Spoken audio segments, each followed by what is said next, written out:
Hello, beautiful people.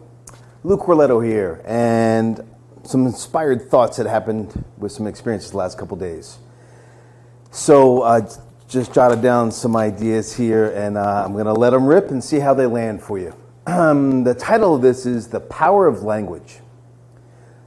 And boy, I could go on for 3 weeks about this topic. I've been studying this for decades, but I'll keep it succinct.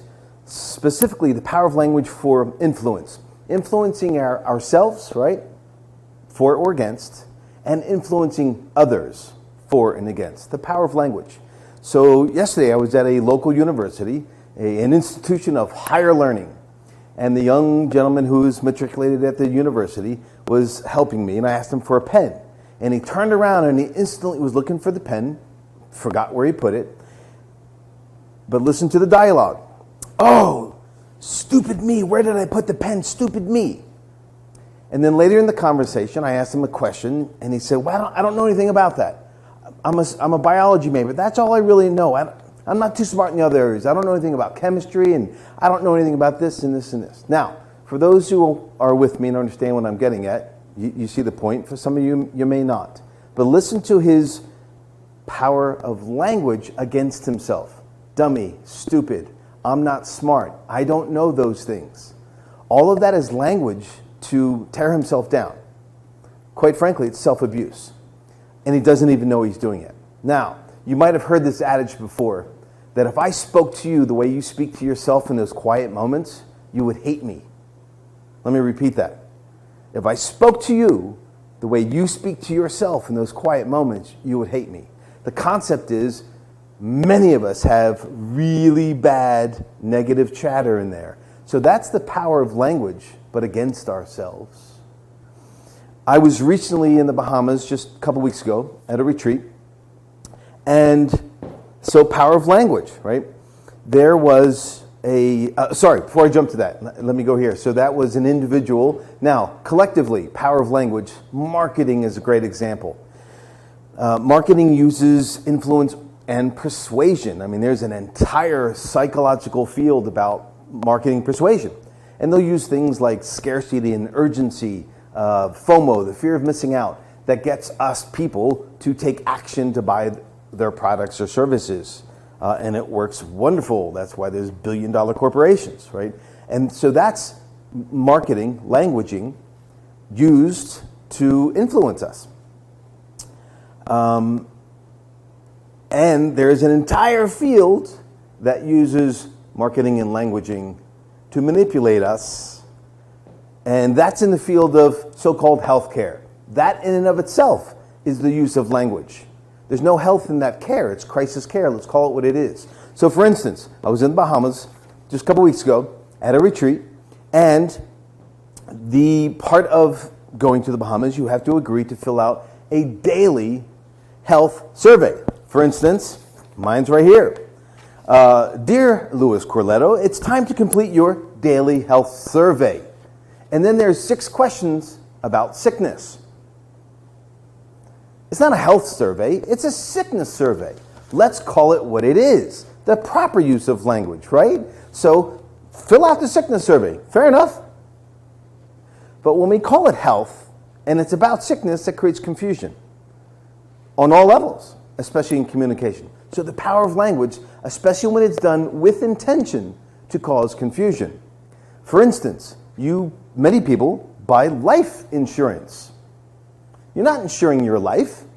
It's for death, right? We drive on parkways and park on driveways. We put natural lemon juice in dish detergents, but we put artificial lemon juice in the stuff we put in our body. We're a little bit cuckoo, yeah?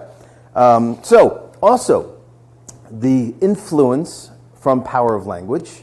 There was this individual at this retreat who is a really committed vegan.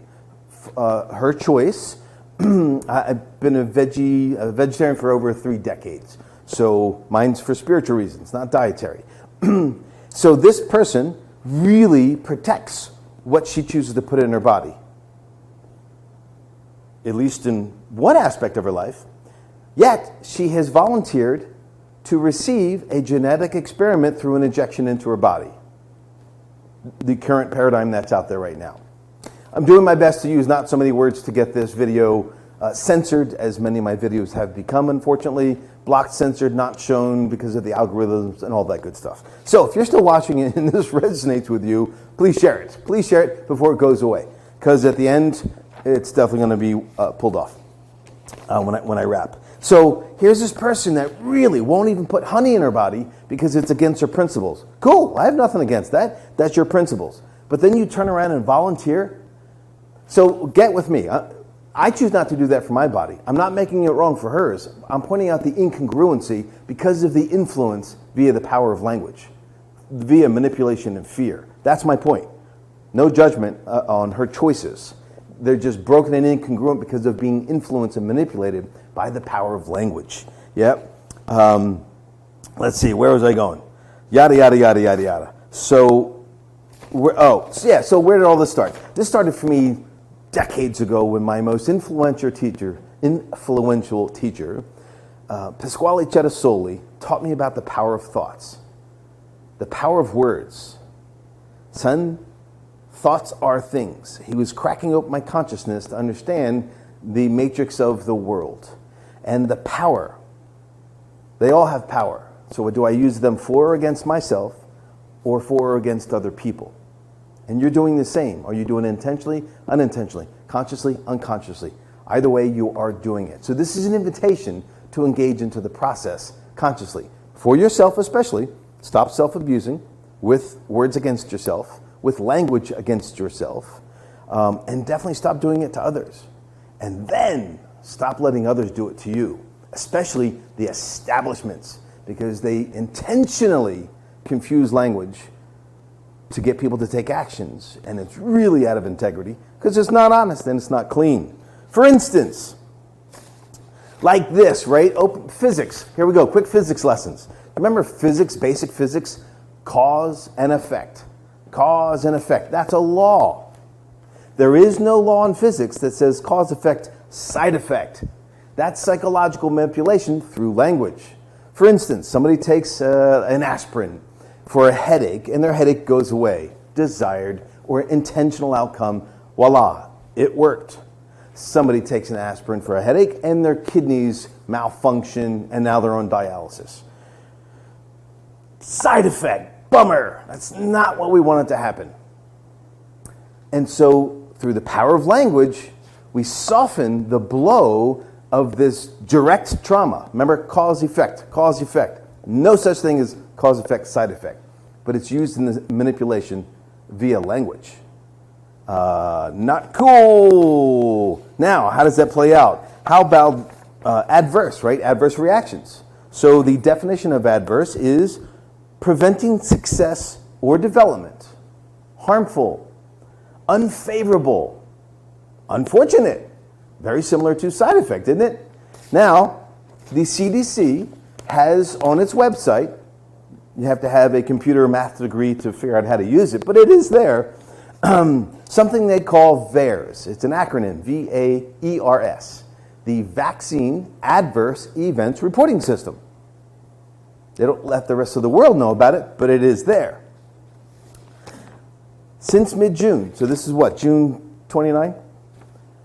Since mid-June, so from December 2020 to mid-June, 6 months, there's been over 360,000 adverse reported. Oh, and by the way, there's been a Harvard study and many other institutional, higher institutional studies that showed that the VAERS data is underreported by physicians by 90%.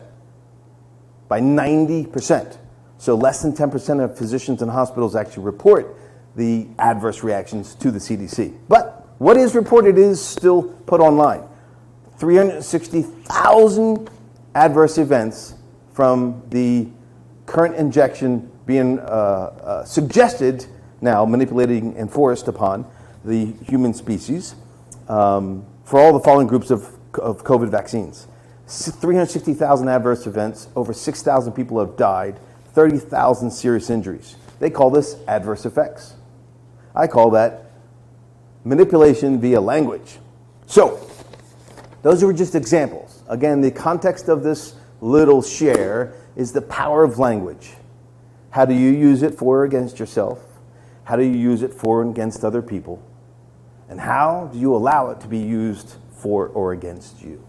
And I put it to you, the establishments they are masters of using the power of language through confusion to cause people to take actions that aren't really for their benefit. But that's for you to figure out. My life is my responsibility, no one else's. And I took full ownership for that. When I turn it over to somebody else, I've given up the power of my life. I choose not to do that. When I blame somebody else for my life, I've become a victim, and I choose not to do that as well. So, it's your life, your choice. You get to decide where you want to go. If you'd like to play more with the power of language, or what I call conscious languaging, join me. You can go to my site and grab a mini course called Conscious Languaging, or better yet, August 1 to 7, do a deep dive, 7 days with a retreat, where we can fill out a sickness survey. Until then, abundant blessings. Peace, ciao. Share this video if it resonates. If not, you probably aren't watching anymore. Have an awesome day. Ciao.